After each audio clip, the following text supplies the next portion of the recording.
What is going on, everyone, and welcome back to TTP Sports. So sorry for the little bit of a later recap towards the game because the game ended, like a couple of hours ago.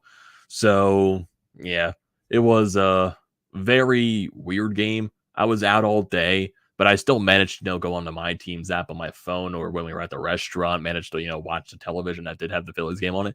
So I got a good, little implement of what this game was. But I was at the movies today as well, and I managed to check on my phone just to check the score of this Phillies game. And I was like, okay, what's the score of this game? I saw 5-2 Cardinals, and then I eventually saw the Phillies tie it. So I'm like, what the hell went on in this game? And I just got to go to basically towards the entire way. Cardinals take the, they get a 5-run first inning. Phillies manage to tie it up. Bases loaded, Kyle Gibson. Corey Knebel comes in. He allows a bases loaded walk with 2 outs. Phillies managed to tie the game once again, and then Nolan Arenado, it's just been a goddamn killer this entire, 2 games so far in this series, and it's kind of been annoying.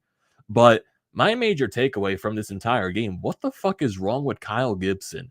His last so many starts, honestly, since his, that 7-8 inning performance that he had against the Miami Marlins a couple of weeks ago, he has been bad. He has been bad, so bad to where he can barely last in a ball game.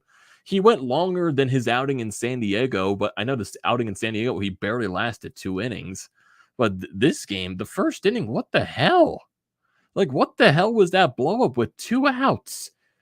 Not 1, not 2, not 3, 4 home runs in a row with 2 outs. You allow back-to-back home runs to allow the Cardinals to make it 5-0? That's just unacceptable. All of that with 2 outs. That cannot happen. You cannot be doing that with 2 outs, Kyle Gibson. I'm disappointed in you. I am really disappointed in you. I'm not expecting, end all be all with Kyle Gibson. I'm expecting him to be a veteran out there to put the team in a position to succeed and eat some innings, eat 6 innings, eat 5, 6, 7 innings. He hasn't been that pitcher since the Marlins game where he went almost 8 innings full. Or he did go 8 innings in that game. But man, his past couple of starts since then, game in Texas, the game in San Diego, and tonight, has been not good. Has not been, the reliable Kyle Gibson that has been at some times this year. He's in a major funk, and it's not good. It is not good. Honestly, you can basically go to, it feels like Kyle Gibson and Ranger Suarez had just basically flip-flopped the way they have been this season.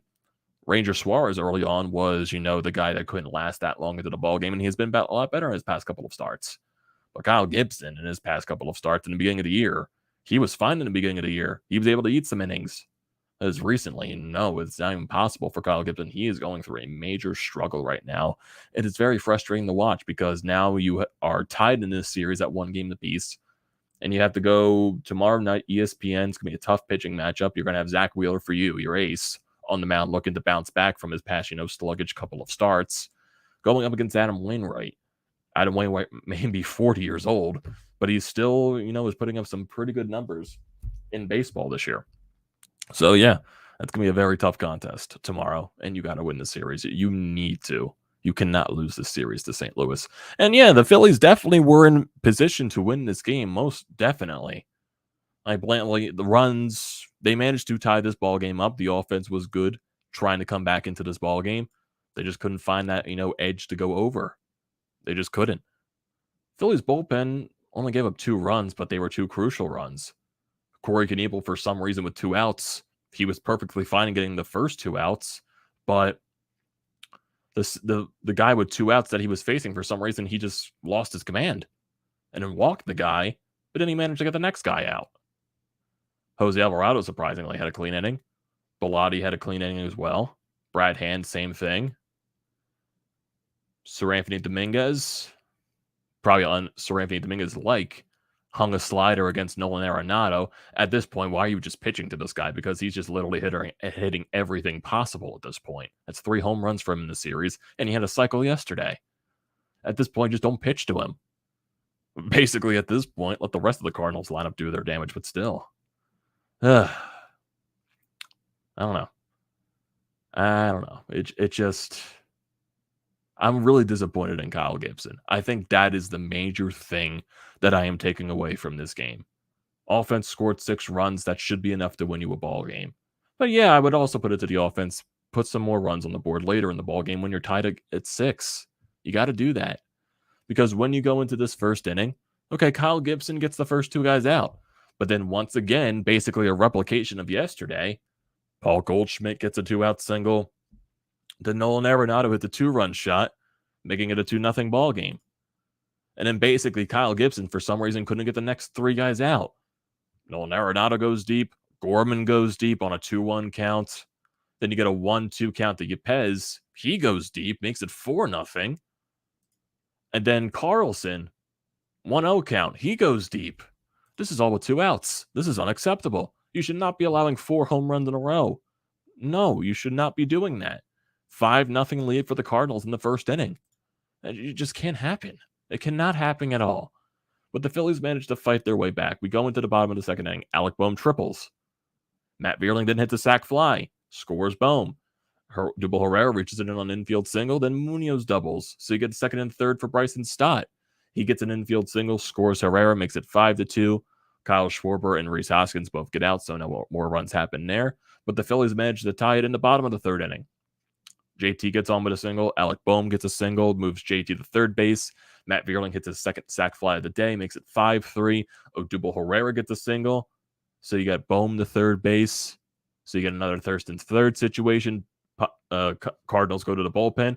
Munoz doubles again, and he scores 2 runs, makes it 5-5, ties the ball game up there. Kyle Gibson surprisingly had an easy top of the third and top of the fourth. Phillies go quiet in the bottom of the fourth. Then you go top of the fifth. Kyle Gibson allows a double to Paul Goldschmidt. Then he hits Nolan Arenado, and then he walks Gorman. So bases loaded, 0 outs. Rob Thompson decides to go to Corey Knebel.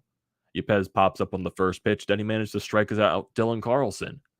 And then for some reason, Kyle Gibson in this at-bat loses his command. He walks this guy. Bases loaded walk for Nootbaar. Makes it 6-5. And then he gets Herrera to foul out. Bottom 5 for the Phillies. The 2-out single by Odubel Herrera. Nothing happens there. Bellotti comes in for the 6th after a leadoff single. He gets the next 3 guys out. Bottom of the 6th for the Phillies. Bullpen again for the Cardinals. Bryce and Stott walks. He manages to go to second base on a wild pitch. Rhys Hoskins gets in on an infield single, so you get another first and third situation. The Cardinals, they go to the bullpen again. Fernandez comes out. Nick Castellanos, first pitch he sees, fastball, singles to left field, scores Bryce and Stott, makes it a 6-6 ball game. Nothing happens there but 1 out because you do have a first and second situation. JT strikes out and Alec Bohm fouls out. Top of the 7th for the Cardinals, Jose Alvarado comes out after a leadoff walk. He manages to get the next 3 guys out. 2 strikeouts and a fly out. Bottom of the 7th for the Phillies after a leadoff walk for Matt Vierling. Nothing happens there. Phillies go down 1-2-3. Honestly, I thought Derek Hall had another home run. He just got the end of the bat on it going to left field. It died right at the warning track. I was like, come on. I would like to see a 4th major league hit be your 4th major league home run there, but sadly, it didn't come to pass. Top of the 8th, Brad Hand comes up on the mound. Gets the first 2 guys out. He walks the 3rd guy. Sir Anthony Dominguez comes in to face Paul Goldschmidt. He strikes him out. It was a battle of an at-bat. 3-1 count. Got it back to 3-2, and he managed to strike him out on a nasty sinker. Bottom of the 8th for the Phillies. You would like to see something going on here, but the top, basically the top of the lineup didn't really do anything today. Kyle Schwarber and Rhys Hoskins really didn't have good days at the plate today. Not really at all. They go down 1-2-3, all strikeouts. Then you go top 9 for the Cardinals. 1-1 count. Sir Anthony Dominguez still back out there on the mound. Hangs a slider to Nolan Arenado, and he sent it into the stands, makes it 7-6. He manages to get the next 3 guys out, though, but then you go into the bottom of the 9th inning. JT strikes out, battling in his bat. Full count, worked a 10-pitch at bat. He struck out on the last one. Alec Bohm fouls out. Matt Vierling works a walk. And then Odubel Herrera, with the worst at bat possible, swings at every single pitch. And he strikes out. Saw that coming from a mile away. And the Phillies lose this game 7-6. Looking at the lineup today, Kyle Schwarber, not a good day at the plate at all. He goes 0 for 5 with 4 strikeouts. Rhys Hoskins, he goes 1 for 4 to walk. Nick Castellanos had a solid day at the plate. He went 2 for 5 with a RBI single and 2 strikeouts, but I would like to see something more in the bottom of the 8th inning. JT Realmuto went 1 for 5. Alec Bohm went 2 for 5. Matt Vierling went 0 for 1 with 2 walks and 2 RBIs and 2 sac flies as well. Odubel Herrera, he went 3 for 5, surprisingly. Munoz, he went 2 for 3 with 2 RBI doubles. Bryson Stott went 1 for 3. Derek Hall had that pinch hit situation. Phillies were actually 4 for 9 with runners in scoring position in this game. It comes to the pitching, specifically Kyle Gibson. It does. This game comes down to Kyle Gibson wholeheartedly. And I'm really disappointed in him. I am so disappointed in Kyle Gibson for this game. So disappointed. Specifically that first inning. It just can't happen. That first inning cannot happen at all. 4 home runs in a row. 4 home runs in a row. That can't happen. That cannot happen at all. It just can't. Because your bullpen technically only gave up a run because the walk that Corey Knebel had with the bases loaded, the run technically did get charged to Kyle Gibson. So technically your bullpen only gave up 1 run. They did their job. Sadly, it was Seranthony Dominguez in the top of the 9th inning allowing the home run to Nolan Arenado, who has killed you this entire series. Like, I can't blame the offense in this game, really. They fought back. I'm blaming Kyle Gibson for this game because he doesn't allow 4 straight home runs. Phillies win this game.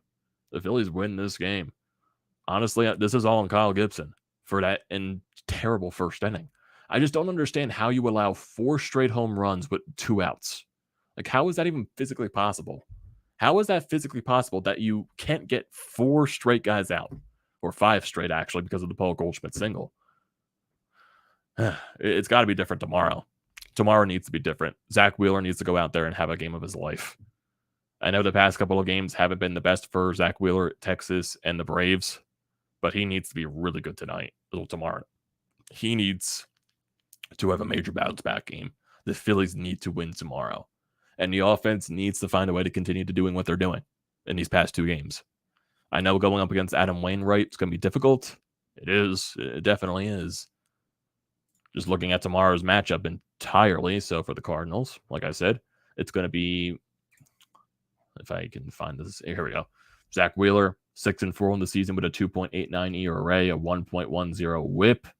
And then Adam Wainwright, he is 6-5 with a 3.07 ERA, a 1.25 WHIP, 76 strikeouts, 7 home runs allowed though. If I go to Adam Wainwright just to see his past couple of games so far, if I look at that, his last game was on the 27th of June against the Marlins. Cardinals won that game 7-0. He went 7 innings, 7 hits allowed, and 9 strikeouts. On the 22nd of June, he went 4 2/3 innings, 7 hits, 4 earned runs allowed, 7 strikeouts. The 17th against the Boston Red Sox, 6 1/3, 7 hits allowed, 5 strikeouts, 4 earned runs.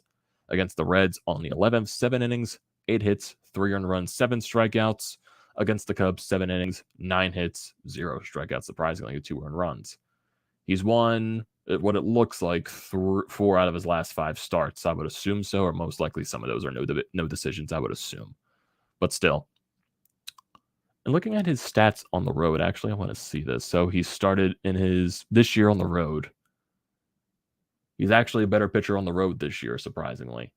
Giving up a few less. He's pitched less on the road, it looks like, from what it looks like here. But still, overall, you need to find a way to get to Adam Wainwright tomorrow. You need to find that way. You got to win tomorrow. You cannot lose this series to St. Louis. You just can't. You just cannot. Mandatory win tomorrow, especially with Zack Wheeler on the mound. And I want Zack Wheeler to go at least 7 innings. At least 7. I need dominance. I need dominance from Zack Wheeler. Find a way to shut down Paul Goldschmidt and find a way to shut down Nolan Arenado. Got to do it. Got to do it. Got to do it. Got to do it. I see Scott here in the chat. How he looks at it is, if Knebel got the highest strike call like Alvarado and Bilotti did, we might still be playing baseball. 4+ hours was long enough. Yeah. Overall, this loss is on Kyle Gibson, in my honest opinion. It is. I know the runs need to come at the end of the ball game.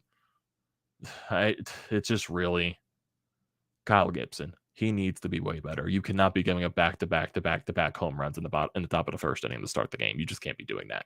You cannot be doing that. Scott says he thought it was bad when Arizona started the game a couple of years ago with 3 home runs to start with. Gibson's location, other than with Arenado, was absolutely horrible. Yep. terrible. Just absolutely terrible from Kyle Gibson. It needs to be way better. So that's where we're going to call it, folks. Hopefully tomorrow we can have a good game to talk about, a Phillies win, a series win, Zack Wheeler being really good, and hopefully we can be talking about that. So if you tune into this late when the stream is not live, I definitely recommend you leaving a comment in the comment section down below. I like to read those as always. Do not forget to drop a like on the video. Do not forget to check out everything in the description below, the Painted Lines, BrodesMedia, everything like that. I recommend it. I also recommend hitting that subscribe button and also using the code TTPSPORTS for $20 off your first purchase at SeatGeek, everyone. And I will see you tomorrow.